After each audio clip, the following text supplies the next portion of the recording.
白露，秋季的第3个节气，寒生凝露，暖寒交替之际最易生病，饮食呀更要注意。栗子糕就是非常好吃又健康的一款宫廷糕点，在《甄嬛传》里面也多有出现。板栗在白露期间成熟，无论口感还是味道都是最好的，吃了可以健脾养胃、补肾强筋。用剪刀在栗子壳上剪出一个小口，放入开水里面浸泡5分钟，就很容易剥壳啦。栗子去壳去皮后，放蒸笼里蒸30分钟，直到熟透。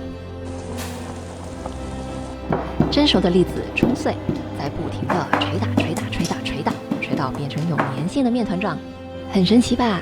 没添加其他粉类，竟然也能绵糯有弹性，揉成18克一个的小球。喜欢吃甜的可以淋上桂花蜜。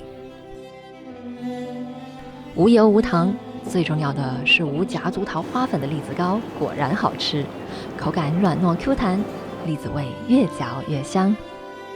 如果你还有什么想让我做出来吃给你看的，也可以在留言区留言哦。